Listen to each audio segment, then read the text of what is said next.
Brought to you by YY ज्ञान ज्योति, यसको coupon चमत्कारी छ। YY ज्ञान ज्योति पुस्तकालय, शिक्षित नेपाली, समृद्ध Nepal. Life is so sleek in my kitchen. Have a life, kara enjoy. Authorized distributor for Nepal, Kitchen Concepts Private Limited. Breeze Cement, solid technology ले बन्छ solid cement.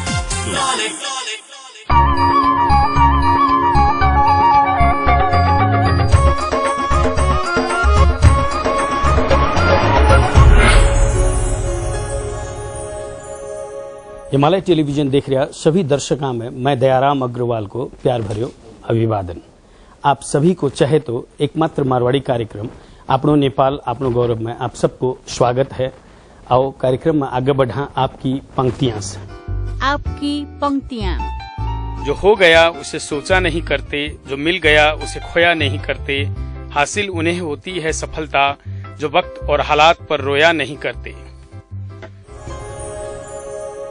नयो साल विक्रम संवत 2072 की आप सभी ने हार्दिक हार्दिक शुभकामना। अब आज का अतिथि है बातचीत। आज फिर से एक बार आपने कने नोबेल शांति पुरस्कार विजेता कैलाश सत्यार्थी जी है और उना से इना के आंदोलन के बारे में और विविध विषय में बातचीत करांगा। आओ कार्यक्रम में इना को स्वागत करा। कार्यक्रम में आपका स्वागत। बहुत धन्यवाद। बहुत छोटे समय के अंतराल में नेपाल दोबारा आए, क्या विशेष क्या था इसमें? एक तो नेपाल से मुझे बहुत मोहब्बत है, बहुत प्रेम है, बहुत हमारे मित्र यहाँ हैं।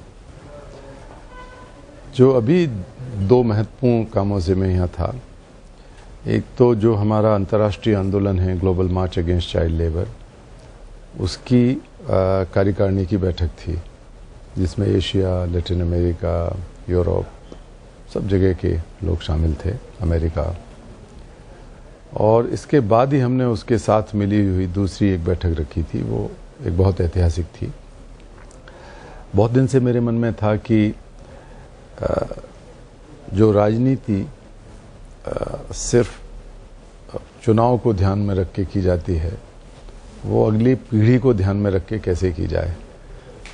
तो इसके लिए एक अंतर्राष्ट्रीय फोरम बनाने की बात थी कि जहां पर सांसद लोग हैं, पार्लियामेंट मेंबर्स, सेनेटर्स, कांग्रेसमैन अलग अलग देशों के, वो एक मंच पर आ सकें और बच्चों से संबंधित, उनके अधिकारों से संबंधित जो मामले हैं उन पर भागीदारी कर सकें, उस पर अंतर्राष्ट्रीय स्तर पर भी और अपने अपने देशों में भी। तो एक हमारा जो विचार था वो हमने अभी लॉन्च किया, जिसको कहते हैं parliamentarians without borders for child rights. तो बच्चों के अधिकारों के लिए सांसदों का मंच जो बॉर्डर से परे हो, सीमाओं से परे हो, तो वो हम लोगों ने लॉन्च किया। तो मैं काफ़ी दिन से इसके लिए प्रयासरत था और मुझे खुशी है कि उसकी बैठक यहाँ संपन्न हुई काठमांडू में। और नोबेल पुरस्कार से सम्मानित हो जाने के बाद की दिनचर्या में क्या अंतर आ गया? दिनचर्या में काफ़ी अंतर आया है। एक तो अब तक मेरे पास करीब 13,500 निमंत्रण आ चुके हैं। तो अगर मैं सब जगह जाना शुरू कर दूं तो मुझे 36 साल लगेंगे इसी काम में। तो फिर भी जो बहुत महत्वपूर्ण है, जिनसे मुझे लगता है कि दुनिया के बच्चों का भविष्य बदलेगा, वहाँ मैं जाता हूँ। लोगों में चेतना जगाने के लिहाज से भी और अंतर्राष्ट्रीय और राष्ट्रीय नीतियों में परिवर्तन के लिहाज से भी। दूसरा यह है कि मिलने जुलने वालों का बहुत तांता लगा रहता है। एक नए प्रकार का अनुभव हो रहा है। दिन भर में मेरे ख्याल से तो सैकड़ों लोग फ़ोटो खिंचवाने के लिए खड़े रहते हैं। जहाँ भी जाएंगे, शहर में, हवाई अड्डों पर, कहीं भी लोग पहचान जाते हैं। तो कोई, अब सेल्फी का ज़माना भी आजकल आ गया है, तो नज़दीक आके सेल्फी खींचते हैं, ख़ासकर हमारे नौजवान लड़के लड़कियाँ। तो वो एक अनुभव है। लेकिन मैं कोशिश करता हूँ कि लोग उसके महत्व को और साथ साथ जिम्मेवारी को भी समझें। नोबेल प्राइज़ एक महत्व की चीज़ तो है ही है, लेकिन बाकी सबकी भी नैतिक जिम्मेवारी है कि भारत से, नेपाल से और सारी दुनिया से बच्चों की गुलामी के कलंक को समाप्त करें तो दिनचर्या में परिवर्तन आए, बहुत फ़ोन कॉल्स भी हैं। अब मैंने फ़ोन रखना बंद कर दिया, एक फ़ोन यहाँ लाया हूँ अभी ज़रूर, ताकि कांटेक्ट लोगों से रह सके। लेकिन इतने फ़ोन आते हैं कि बड़ा मुश्किल है अटेंड करना, तो किसी और को दे दिया।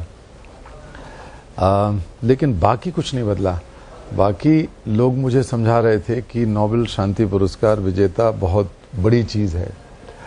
दुनिया में बहुत कम शांति पुरस्कार विजेता हैं जो समाज में सक्रिय हैं, समाज परिवर्तन में जुड़े हैं, बहुत कम हुआ है ऐसा। सब उपदेश वगैरह देते हैं, लेकिन संघर्ष करने वाले लोग कम होते हैं। तो मुझे कहा जाता था कि भाई बहुत सोच समझ के बोलो, सोच समझ के रहो। लेकिन मैं तब भी एक साधारण व्यक्ति था और अब भी साधारण हूँ और हमेशा साधारण रहूँगा, ताकि दुनिया भर के तमाम साधारण लोग, साधारण कार्यकर्ता ये महसूस कर सकें कि नोबेल शांति कोई बहुत अलग चीज़ नहीं है, हम में से ही एक है। हम में से ही एक। जी। आप जैसे नेपाल में पिछले 30-35 सालों से आ रहे हैं और बाल मजदूरी, बाल शोषण के बारे में आपने बहुत कुछ किया। संक्षेप में बताएंगे कि नेपाल में कैसा कैसा बाल शोषण आपने देखा? देखिए, नेपाल दूसरे देशों से अलग नहीं है। बाल श्रम और बाल शोषण सारी दुनिया में, खासकर गरीब देशों में, सब जगह व्याप्त है। मैं पहली बार भी जब नेपाल आया, तो जब भारत में मैंने कुछ सफलता हासिल की, तो मुझे लगा कि मेरे इर्द गिर्द मैं ऐसे नेपाली परिवारों को जानता हूं जिनके बच्चे घरेलू बाल मजदूरी करते हैं दिल्ली में, या पत्थर की खदान में पत्थर तोड़ते थे कुछ परिवार, मैंने ऐसे देखे। लड़कियों के मामले में मैंने देखा तो नहीं, सुना कि बहुत सारी लड़कियों को चुरा के, बहला फुसला के और वेश्यावृत्ति कराने लाया जाता है। तो मुझे लगा कि नेपाल में जाके इस अभियान को और आगे बढ़ाना चाहिए। तो यहाँ के कई सामाजिक संगठनों से बातचीत की और मुद्दे को आगे बढ़ाने की कोशिश की, और अब बहुत सारे संगठन हमारे साथ हैं। और बेस जो यहाँ का कमैया लोगों का सबसे बड़ा सिरमौर संगठन है, वो हमारे आंदोलन को और आगे बढ़ाने में सफल हुए दिल्ली चौधरी के नेतृत्व में। लेकिन हमने देखा कि एक तो बंधुआ मजदूरी का मामला अभी पूरी तरह समाप्त नहीं हुआ है। वो था एक मुद्दा और जिसको हम सब ने मिलकर उठाया। नेपाल में बाल मजदूरी के खिलाफ कानून बनवाने में और बंधुआ मजदूरी के खिलाफ कानून बनवाने में भी मैं बहुत सक्रिय रहा। उन दिनों की सरकारों के साथ, तब के श्रम मंत्रियों के साथ मैं लगातार मिलता जुलता रहा और कोशिश की कि सख्त कानून बने। फिर शिक्षा के अधिकार को लेके भी हम लोगों ने यात्राएं की। यहाँ एक यात्रा तो पूरी नेपाल में शिक्षा के अधिकार के लिए यात्रा थी। तो लोग हैरान थे कि कैलाश जी, आप तो भारत के आदमी हैं, नेपाल में कानून और संवैधानिक प्रावधान के लिए आप यात्रा कर रहे हैं, ये क्या तरीका है? लेकिन आज तो उनको ये जवाब मिल गया ना कि नोबेल शांति पुरस्कार जो है वर्ल्ड वाइड काम करने से मिलता है। पता नहीं उनको मिला कि नहीं जवाब, लेकिन उनको धीरे धीरे करके जवाब मिलता रहा कि मैं सीमाओं में फ़र्क कभी नहीं समझता हूँ। भौगोलिक सीमाओं में, राजनीतिक सीमाओं में, जाति की, धर्म की और तरह की सीमाओं में। तो मैं बचपन से थोड़ा सा उन्मुक्त विचारों का रहा हूँ। मैंने अपना जाति का नाम भी छोड़ दिया था बचपन में, परिवार का नाम भी छोड़ दिया था, क्योंकि मैंने सोचा कि ये जाति सूचक शब्द है। तो ये सब चीज़ें चलती नहीं। लेकिन अभी भी बड़ी भारी संख्या में अशिक्षा है यहाँ पर, और शिक्षा पर बहुत काफ़ी पैसा खर्च हो रहा है पहले के मुकाबले। लेकिन शिक्षा की गुणवत्ता, जो क्वालिटी है, बहुत ख़राब है, खासकर गाँव में, इलाकों में। आप जाके देखें, हिली एरियाज़ में, पर्वतीय क्षेत्रों में बच्चों की शिक्षा की स्थिति बहुत ख़राब है। बड़ी संख्या में बच्चे आज भी चुरा के, बहला फुसला के ले जाए जा रहे हैं, जिसे बाल दुर्व्यापार कहते हैं। सड़क पे भी अभी बच्चे हैं, भीख मांगने का काम भी हो रहा है। गलीचा उद्योग में अभी भी बच्चे हैं, जबकि मैं तो बहुत सक्रिय रहा हूँ गलीचा उद्योग से बाल मजदूरी ख़त्म करने में नेपाल में। तो ये चीज़ें अभी भी, घरेलू नौकर भी लोगों के घरों में हैं यहाँ भी, और यहाँ के बच्चे भारत जैसी जगह में जाकर भी। तो समस्याएं अभी काफ़ी हैं, लेकिन फिर भी चेतना का स्तर बहुत बढ़ा है, बदला है। अभी मैंने कुछ दिन पहले नेपाल के पत्र पत्रिका में एक इश्यू आया था कि 5 बच्चे हैं, उनके माता पिता किसी कारण से जेल में हो गए, आजीवन कारावास मिल गया। अब उन बच्चों का था कि हमें कहीं कुछ काम मिल जाए ताकि हम अपना जीवन यापन कर सकें। तो ये क्या, ये बाल शोषण मानेंगे या नहीं मानेंगे? अरे भाई, ये तो शोषण नहीं तो और क्या है। आप ये देखें कि बच्चों को सोचना पड़े, किसी भी सभ्य समाज में, किसी भी लोकतंत्र में इतने बड़े धार्मिक देश में इतने बड़े सामाजिक संगठन यहाँ काम कर रहे हैं, अगर बच्चे ये सोचने के लिए अभिशप्त हों, मजबूर हों कि मेरे माता पिता मर गए हैं, हमारे माता पिता नहीं है, तो अब हमें बाल मजदूरी करके अपना पेट पालना पड़ेगा, तो हमारे सबके ऊपर बहुत बड़ा ये चांटा है, ये शर्म है, ये कलंक है हम सबके ऊपर। मैं अकेले नेपालियों के लिए बारे में बात नहीं कर रहा हूँ, दुनिया के किसी भी कोने में अगर किसी बच्चे को ये सोचना पड़े तो समझिए कि हम लोग अभी भी असभ्य हैं। हम काहे के लिए सरकारें चला रहे हैं, हम काहे के लिए इतने बड़े बड़े डिपार्टमेंट चला रहे हैं, काहे के लिए ये सब मीडिया चला रहे हैं, धार्मिक संगठन चला रहे हैं, मंदिर मस्जिद गुरुद्वारे बना रहे हैं। कोई मंदिर ऐसा नहीं है, कोई मस्जिद ऐसी नहीं है, कोई गुरुद्वारा कोई गिरजाघर ऐसा नहीं है जो इन 5 बच्चों को ये एहसास दिला सकता कि हम हैं तुम्हारे लिए। ये एहसास दिलाना जरूरी है, किसी बच्चे को ये सोचने पे ना मजबूर होना पड़े।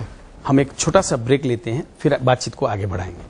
दर्शक वृन्द, एक छोटो सो ब्रेक ले रहा। यो हप्ताको दर्शक प्रश्न, हवाई जहाज उडाउन प्रयोग गरिने ग्यास कुन हो? Option A helium, option B hydrogen, option C nitrogen र अप्सन डी अक्सिजन। दिएका अप्सनहरू मध्ये एन टाइप गरी स्पेस दिनुहोस् र ए बी सी वा डी मध्ये कुनै एक टाइप गरी 4004 मा एसएमएस गर्नुहोस् र विजेता भई पाउनुहोस् आकर्षक उपहार। प्रत्येक हप्ता 5 जनालाई वाइवाई को गिफ्ट ह्याम्पर, सेन्चुरी कुरमुरेको गिफ्ट ह्याम्पर प्रत्येक हप्ता 5 जनालाई। कलर्स मोबाइल X18 हिरो प्रत्येक 2 हप्तामा 1 जनालाई। सीजी को हटपट प्रत्येक महीना 1 जनालाई। विभिन्न विशेषता भएको IFP को माइक्रोवेभ ओभन प्रत्येक महिना 1 जनालाई पनि। विजेताको नाम आउँदो शनिबार बिहान 10:15 बजे आफ्नो नेपाल आफ्नो गौरवमा घोषणा गरिनेछ। Brought to you by WaiWai ज्ञान ज्योति, यसको कुपन चमत्कारी छ। वाईवाई ज्ञान ज्योति पुस्तकालय, शिक्षित नेपाली समृद्ध Nepal. Life is so sleek in my kitchen. अब लाइफ करा enjoy. Authorized distributor for Nepal, Kitchen Concepts Private Limited. Bridge cement, solid टेक्नोलॉजीले बन्छ सॉलिड सिमेन्ट।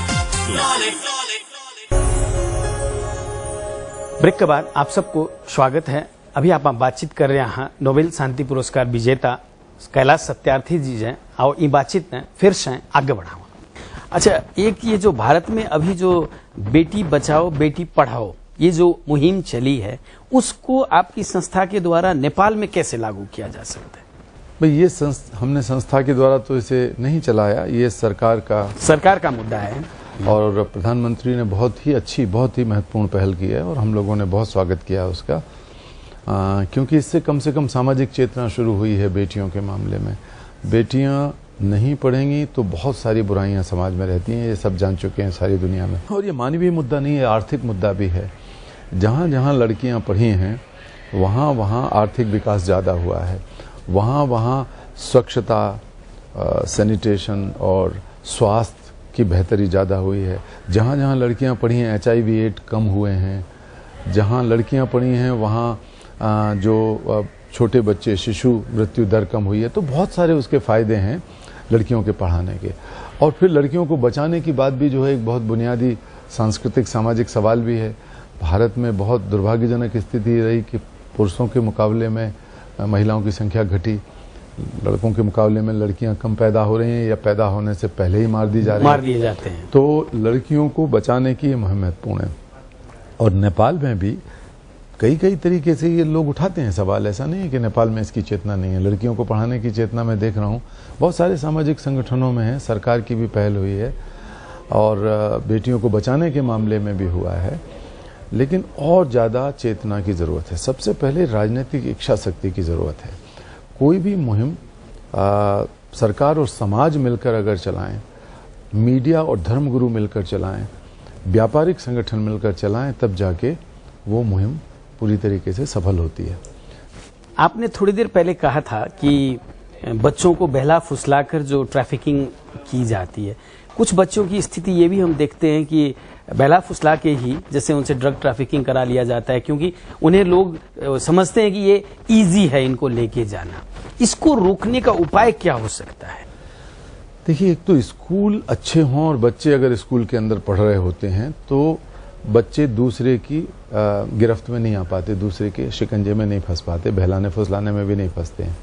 ये एक बात है।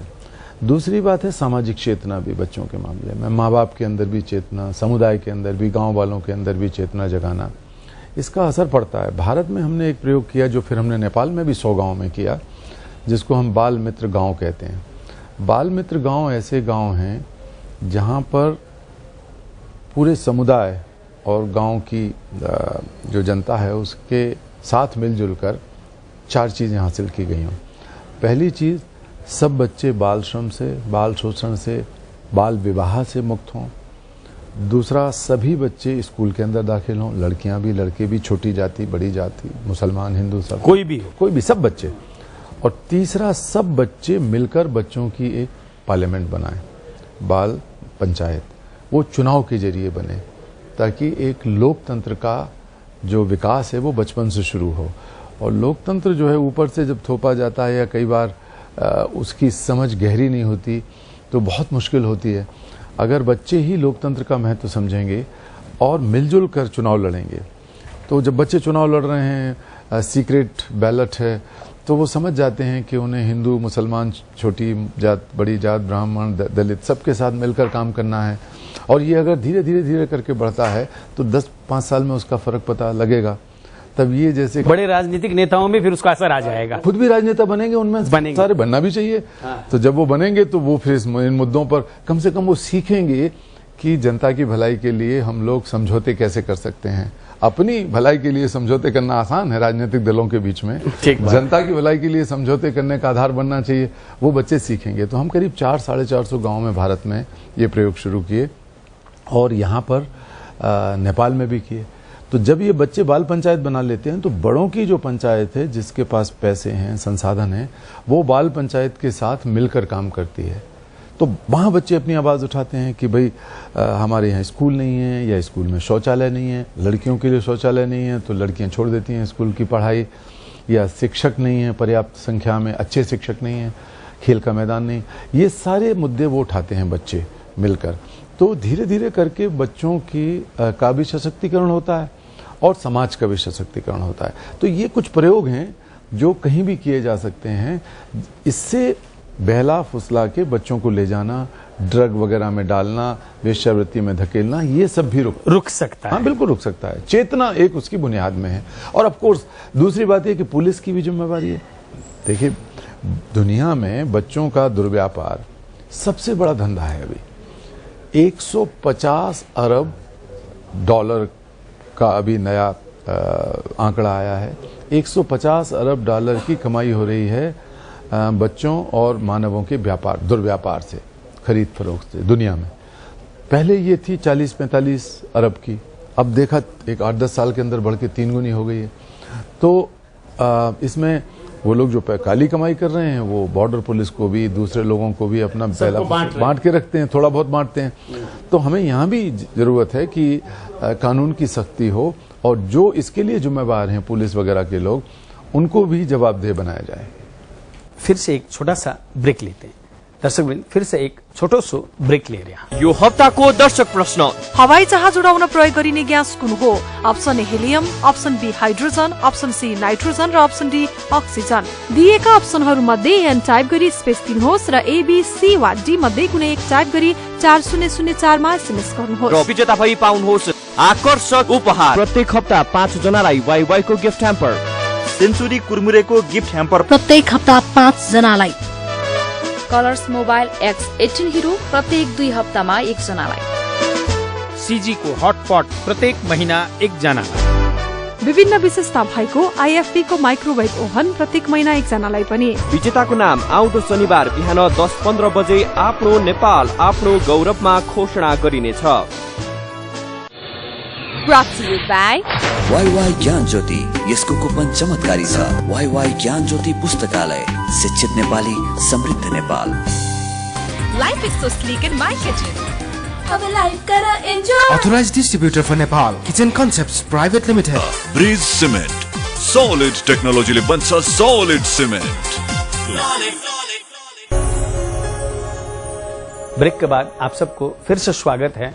आओ कैलाश सत्यार्थी जी से हो रही बातचीत में फिर से आगे बढ़ावा। आप जैसे इलेक्ट्रिकल इंजीनियर होके इस तरफ मुड़ गए, इसमें ऐसी क्या घटना आपके साथ हुई थी जो आप इधर मुड़ गए? एकदम नहीं मुड़ा मैं।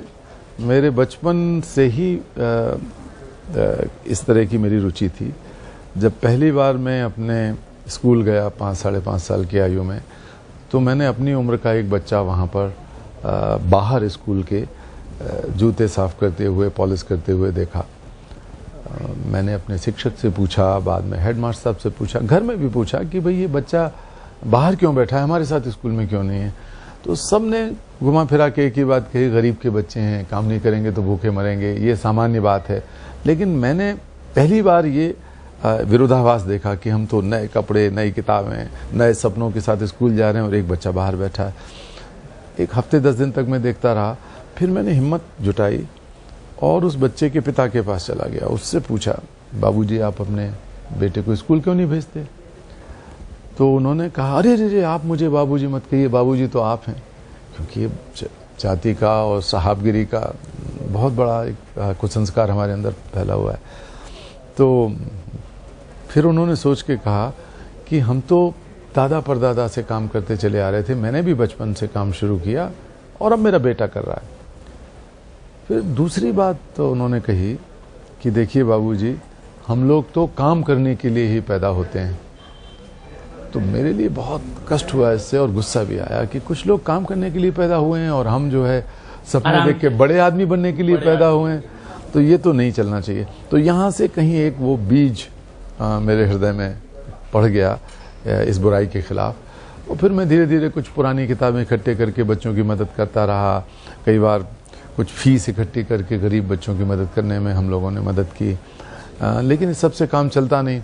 मैं चूँकि पढ़ने लिखने में शायद अच्छा था तो मुझे इंजीनियरिंग में आसानी से सीट मिल गई। आजकल खरीदी जाती हैं सीटें, आजकल हज़ारों इंजीनियरिंग कॉलेज हैं भारत में। उस समय मेरे प्रदेश में मध्य प्रदेश और छत्तीसगढ़ मिला के एक प्रदेश था, तो केवल 7 इंजीनियरिंग कॉलेज थे। मेरे ख्याल से अब तो भोपाल में ही होंगे 70 या 100 या 200। तो बहुत मुश्किल था उस समय उसमें एडमिशन लेना। लेकिन मैं पढ़ लिख कर इंजीनियर बन गया। फिर मैंने 1.5 साल पढ़ाया भी। लेकिन मेरे मन में वो था बचपन से, हाँ, कि मैं तो कुछ नहीं करना है, मैं इंजीनियर बन के नौकरी करके आराम करने के लिए पैदा नहीं हुआ हूँ। और ये सौदा कोई बुरा भी नहीं रहा। अब पहले सब लोग कहते थे तुम कैलाश कैसे पागल हो, इतनी बढ़िया नौकरी छोड़ दी और यहाँ झंझट में पड़ गए, धक्के खा रहे हो नेपाल की गलियों में, पहाड़ों में, अफ्रीका में, लैटिन अमेरिका में, एशिया में, अपने देश में हमला कर रहे हैं लोग, बदनाम कर रहे हैं लोग, सब तरह की चीज़ें हो रही हैं। तो मैं कहता था कि भाई मुझे खुशी मिल रही है अगर मैं बच्चों को आज़ादी दिला रहा हूँ, पढ़ाई की कोशिश कर रहा हूँ, उनके बचपन को लौटा रहा हूँ। तो अब वो कहते हैं अरे भाई तुमने अच्छा सौदा किया, आज तक किसी इंजीनियर को नोबेल प्राइज नहीं मिला, तुमको मिल गया नोबेल पीस प्राइज। उसके बाद वो चीज बदल गई है, सोच बदल गई है, सोच बदला है लोगों की। लेकिन आपने जो कहा ना कि स्कूल के बाहर जो बच्चे को आपने देखा, मैं आपसे आज एक चीज ये पूछना चाहूंगा। आजकल के बच्चे जो स्कूल जाते हैं, अगर उनका हम बस्ता देखें तो ऐसे लगता है कि कुछ 100 किलो के सामान कुछ उठा के जा रहे हैं उनके हिसाब से। तो क्या वो शोषण नहीं हो रहा है उन बच्चों के ऊपर? बालपन खत्म हो रहा है उसका? देखिए निश्चित तौर पे हो रहा है। जितना हम उनके ऊपर थोप रहे हैं चीजें, उससे उनकी रचनात्मकता कम हो रही है। शिक्षा का तौर तरीका सारी दुनिया में बदल रहा है। दुर्भाग्य से हमारे देशों में नहीं बदल रहा, जो अभी भी पुराने ढर्रे पे चले जा रहे हैं। लेकिन मुझे लगता है कि ये शिक्षा का भविष्य नहीं है। बहुत जल्दी ऐसा होने वाला है कि बच्चे और सरल तरीके से पढ़ेंगे, सीखेंगे। अब ये बहुत जोर से चल रहा है।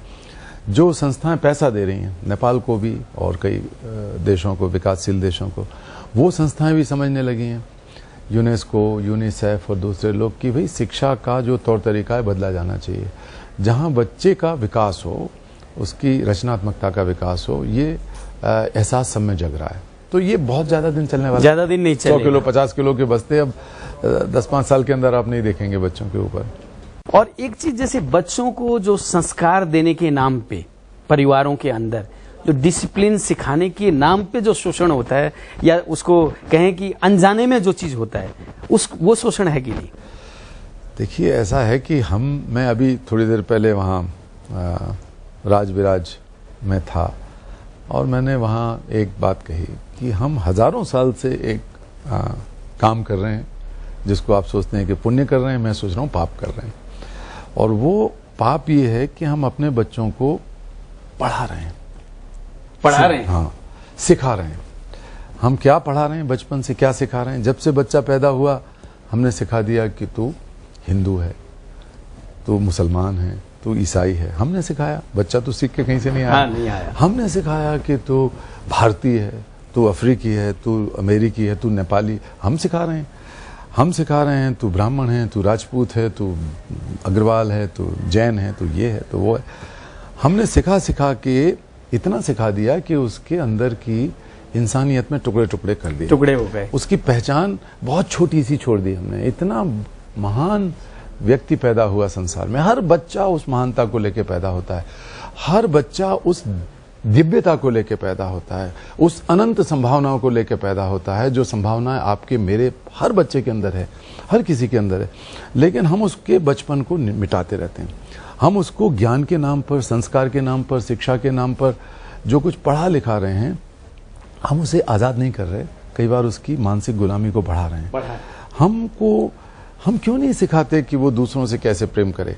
हम तब सिखाएंगे जब हम खुद दूसरों से प्रेम करेंगे। हम पड़ोसी के खिलाफ बोलते हैं, पड़ोसी से ईर्ष्या करते हैं, हो हमारे पास तो स्कूटर है, उसके घर में गाड़ी आ गई। फिर हम बच्चे को संस्कार सिखा रहे हैं, कुछ और सिखा रहे हैं वहां। अरे भाई, आप उसे पढ़ाने के लिए उसे डांट के कह रहे हो, देखो बेटा पड़ोसी के घर में नई कार आ गई, तू पढ़ेगा लिखेगा इंजीनियर बनेगा तो तेरे पास भी इससे बढ़िया कार आ जाए। ये क्या संस्कार दे रहे हैं बच्चों को? हमको सिखाना चाहिए तो खुश हो, अगर पड़ोसी के घर में कार आई है तो क्या बुराई है इसमें, अच्छा मजे लो। तो उल्टी चीज हम सिखा रहे हैं। हमको सहिष्णुता नहीं सिखा रहे हैं बच्चों को, बल्कि असहिष्णुता सिखा रहे हैं। तो कई बार आज मैंने कहा, सवेरे मैंने हाथ जोड़ के कहा कि कई बार आप एक काम करिए, एक आध बार अपने बच्चे के पास बैठिए, सबसे कहा मैंने, और चुपचाप उस बच्चे को देखिए, समझिए, उससे सीखिए। क्या सीखेंगे आप? सरलता सीखिए, दूसरों को माफ करना सीखिए। आप तो जरा सा किसी ने कुछ बोल दिया, कानाफूसी करके आपके कान में बात आ गई ना, तो सालों तक आप याद रखोगे, मेरे साले ने ये कहा, मेरे मामा के बेटे ने ये कहा, मेरी बुआ के बच्चे ने ये कहा, सब संबंध खराब हो गए। तो बच्चे से आप सीखिए माफ करना, बच्चे से सीखिए मोहब्बत करना, बच्चे से सीखिए सादगी, वो सरलता से जी सकता है। आप सिखाते हैं उसे बनावट, तो ये बनावट से बचाइए संसार को। और उसका नतीजा क्या हो रहा है आप देखें कि दुनिया इतनी टूटती जा रही है। दुनिया में बहुत बड़ी चुनौती, सबसे बड़ी चुनौती जो मैंने अपने नोबेल शांति पुरस्कार के वक्त पर भी अपने भाषण में कही, कि 10-20 साल बाद जो होने वाला है वो हमारे नियंत्रण से बाहर होगा।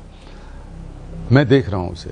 मैं बहुत सारी चीजें पहले देखने की कोशिश करता हूं, क्योंकि मैं 50 साल के लिए काम कर रहा हूं, मैं 500 साल के लिए काम कर रहा हूं, मैं 2-4 साल के लिए काम नहीं कर रहा। जब आप बच्चों के साथ काम करते हैं, उनके लिए काम करते हैं, तो 50-100 साल के लिए काम करते हैं। तो मैं देख रहा हूं दुनिया भर के बच्चों में, युवाओं में असहिष्णुता, इम्पेशेंट बढ़ती जा रही है। इम्पेशेंट एकदम बढ़ रही है, इंटॉलरेंट हो रहे हैं बच्चे। और फिर हम डांट डूट के उसको जबरदस्ती और कुछ कर रहे हैं, वो बच्चा रिएक्ट कर रहा है प्रतिक्रिया में, वो और इंटॉलरेंट हो रहा है। तो जो सहिष्णुता है, सहनशीलता है, वो खत्म हो रही है दुनिया के बच्चों में। अब 20 साल ये बच्चे जब बड़े होंगे, धीरे धीरे करके वो वायलेंट भी हो रहे हैं। कई बार देखिए बोलने में मुंह चिढ़ा के भागेंगे। अब घर घर में देखिए ये चीज, वो कुछ डांट देगी माँ या बाप डांट देगा, लेकिन अंदर जाके बच्चा कुछ ऐसा करेगा। मौका देख के अपने छोटे भाई या बहन पर वो गुस्सा निकालेगा। स्कूल में कुछ बुलिंग करेगा, स्कूल में कुछ गड़बड़। तो ये सारे संसार का बता रहा हूं मैं। अमेरिका में आप देखें, जो यूरोप के कई देशों में कभी नहीं होता था, बच्चे असहिष्णु होकर कई बार अगर उनको अपने बाप की पिस्तौल मिल जाए तो निकाल के स्कूल में गोली चला देते हैं। ऐसी घटनाएं होने लगी। तो ये चीज हिंसा में तब्दील हो रही है। अब ये जो बच्चे असहिष्णु और असहनशील होकर जब हिंसक होते रहेंगे, बढ़ते रहेंगे, तो उस हिंसा को रोक पाना बहुत मुश्किल है। आज हमारी शिक्षा में, आज हमारे संस्कार में, आज हमारे अपने जीवन में हम बच्चों को अगर नहीं सिखा पाएंगे मिलजुल कर रहना, एक दूसरे के धर्मों का, विचारों का सम्मान करना, तो बहुत खतरनाक दुनिया बनने वाली है। और बच्चे, जैसे हम बात करते हैं कि बच्चे काम ना करे या बचपन जिए, लेकिन कोई बच्चा अगर अपने टैलेंट से कुछ कमाता है तो उसमें क्या बुराई है? देखिए, टैलेंट से कमाने के लिए कोई खिलाफ नहीं है। पढ़ाई की कीमत पर नहीं कमा सकते, कोई टैलेंट नहीं चल सकती। टैलेंट पढ़ाई में काम आती है। जब आप पढ़ेंगे लिखेंगे तो दुनिया में आप बराबरी पर खड़े होंगे। शिक्षा के बगैर आप समानता की कल्पना नहीं कर सकते। शिक्षा के बगैर आप एक समृद्ध समाज की कल्पना नहीं कर सकते। शिक्षा के बगैर आप जो आर्थिक तरक्की है उसमें भागीदारी नहीं निभा सकते। कोई भी देश, अगर अच्छी शिक्षा नहीं मिलेगी, आर्थिक तरक्की नहीं होगी। अब आप जिस दुनिया में जी रहे हैं वो दुनिया नहीं है कि आपके पास बहुत ज़्यादा ज़मीन है तो आप बहुत ताकतवर हैं, आपके पास बहुत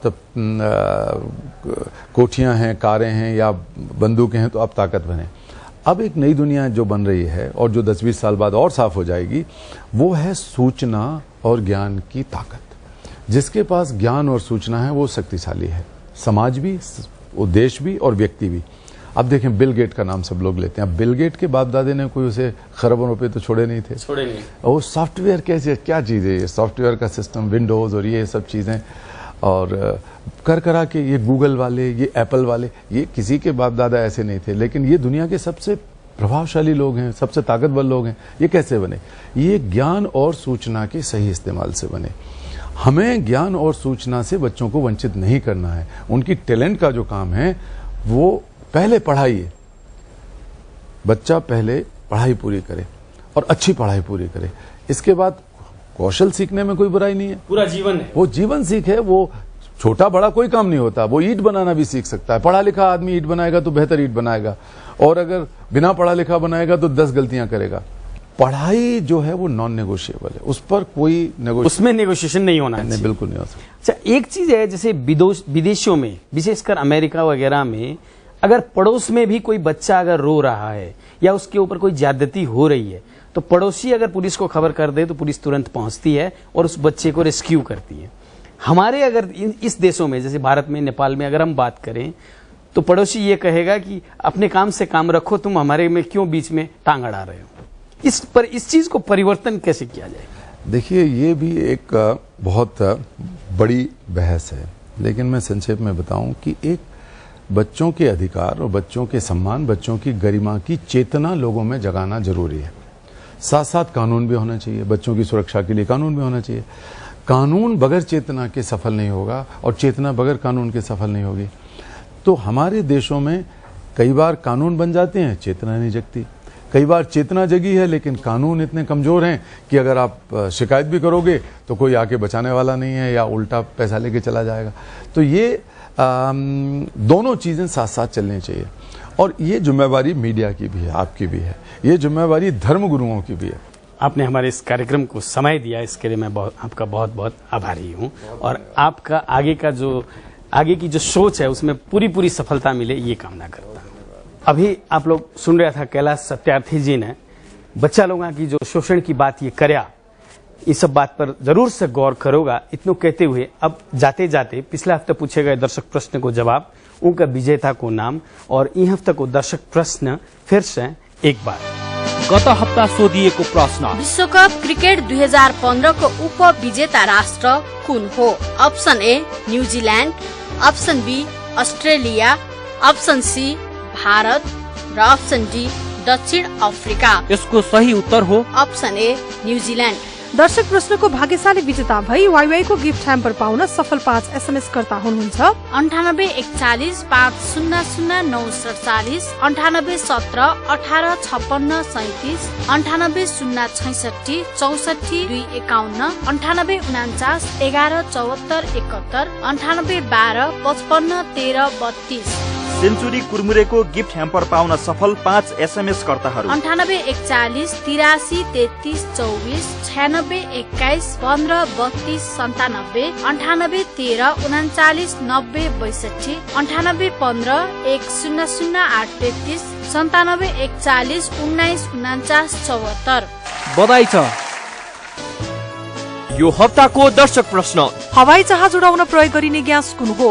option A helium, option B hydrogen, option C nitrogen र अप्सन डी अक्सिजन। दिएका अप्सनहरू मध्ये एन टाइप गरी स्पेस दिनुहोस् र ए बी सी वा डी मध्ये कुनै एक टाइप गरी 4004 मा SMS गर्नुहोस्।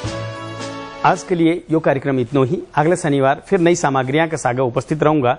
तब तक के लिए मन भी इजाजत दो, और ये कार्यक्रम के बारे में आपकी कोई भी सलाह सुझाव प्रतिक्रिया हो तो मेरे से टेलीफोन संपर्क कर सको हो 98 498 23 804 में, या ईमेल संपर्क कर सको हो आपनो नेपाल@himalaytv.com पर। और अब आप फेसबुक संजाल में भी हाँ आपनो नेपाल पेज में जाकर के सारी जानकारी ले सको हो, और पुराना एपिसोड देखने के लिए यूट्यूब में लॉग ऑन कर सको हो, और अब आप लोग माने ट्विटर में भी फॉलो कर सको हो। नमस्कार।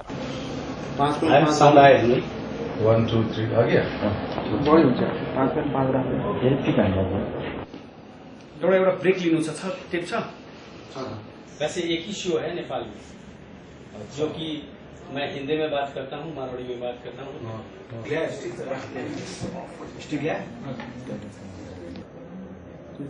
भाइ एकछिन यो पंखा खोलिदिनुहुन्छ म त कफीले तताए